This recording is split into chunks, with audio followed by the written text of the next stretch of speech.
Hey everyone, welcome back to Bleyl Dev. Today I'm going to be talking about Flutter Complete Reference, the new book that came out this past week, and give you my personal review on it.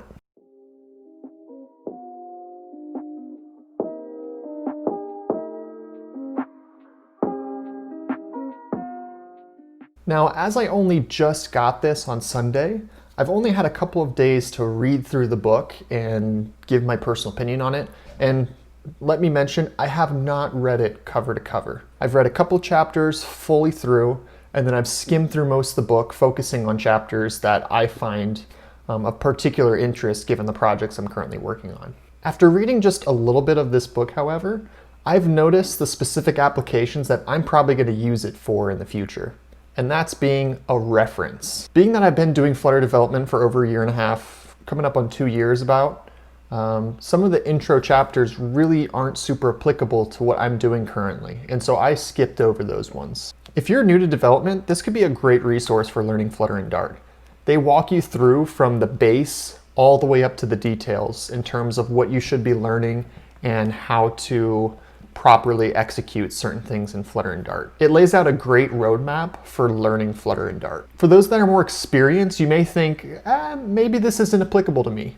But I can testify after having read through quite a bit of it and skimming through a lot of it, that this is a great reference tool to use in your development. I tried to look at all of the questions and widgets and libraries that I've been looking up these past couple of weeks.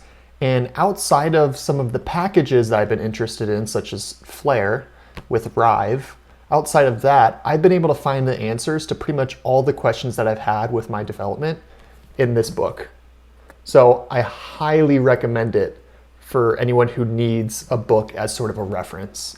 If you're not the kind of person that likes to look up things through a book, you just like to Google stuff a lot, then maybe it's not for you. But for me, I Google a lot, and I find it to be a pain to have to go back and forth between Flutter documentation, looking for different packages to resolve my issue, looking through Stack Overflow, looking through Medium posts, looking through YouTube. It can get hectic. And so to have a book that is a complete reference of all of the most common questions, as well as it gives examples as to how to solve certain problems and how to execute certain widgets in proper ways. One of the big things that I was looking for as well was how well they explain states, and specifically the benefits of using block versus provider versus just the basic set state. And they cover that in depth in a full chapter. And so I was really pleased with seeing that explanation and seeing how they explained it. And honestly, whether you're a beginner or you're an expert, there's a lot you can take out of that chapter specifically. And a lot of the material is applicable on all different levels. Yes, some of it, such as in the first section, is tailored towards beginners who are learning how and they don't really know a lot. But as an expert, or in my case, kind of an intermediate level, there's a lot you can still take out of it. Now, I do want to talk about price tag and the actual size of the book. I'm putting my finger for reference, but the book is roughly 760, 770 pages. So it's a pretty big reference. And this is great because it contains a lot of good information. Another nice thing is you don't have to get the paperback version like I did. I did that because I learn best and I read best reading in paper. But you can also get a much cheaper version on Kindle, which is only $41, compared to the $54.50 that it is on paperback. And I would like to say that a lot of you may think that this is really pricey, and frankly, it might be. It might be a little overpriced because it's so new and there really aren't a lot of other Flutter references out there.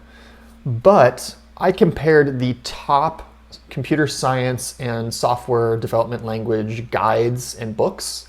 And given the amount of pages that it is and the type of book that it is, it's actually a very reasonable price. And so I wouldn't say that it's expensive, and I wouldn't give much thought to those who come out and say, this is way too expensive, because the reality is, compared to what else is on the market, this is a very reasonably priced book. This reference has also been added to Flutter's documentation as one of the resources that you should look to on Flutter. And honestly, I think that given the authors, Alberto and some of the other co-authors, I think given who they are and their involvement in the community, we can expect multiple iterations and improvements to this book over the coming years. And so I think that it's a great reference and it's a great baseline for all different Flutter resources. There's a lot of other books out there that typically focus on specific needs. A lot of them are very beginner oriented. But I would say that the Flutter Complete Reference is a great book for any developer to have if you're doing Flutter. It's essentially a compilation of Flutter documentation, experiences from professionals, and kind of a do's and don'ts, all compiled into a clean, road-mapped book. If I were to give this book a rating today, and keep in mind that I've only had cumulatively about 6 hours or so of looking through and reading this book so far, I would say that it would probably score somewhere between a 4.5 and a 5. It is a great reference to use for development. I probably wouldn't just sit down and read it cover to cover, but I'm definitely going to use it in all of my projects as my #1 reference prior to Googling and Stack Overflowing questions. And don't get me wrong, there's going to be sections that I probably will read all the way through, such as state management and Firebase. Oh yes, and I forgot to mention that. They have the latest documentation on Flutterfire in here. And so that is also a great tool if you're very interested and you work a lot with Firebase in your applications. I hope this general review was helpful for you guys in making your own decision as to whether or not you want to purchase it. If you're kind of on the border, I would consider the ebook if you like ebooks. Me personally, I really like to read on paper, hence why I bought the book physically. But the ebook is a great option and it's significantly cheaper if that's kind of more in your wheelhouse. If you've bought the book already and you have your own opinion, please comment below and let others know. As always, don't forget to subscribe to the channel for weekly Flutter content, and I'll catch you guys next time.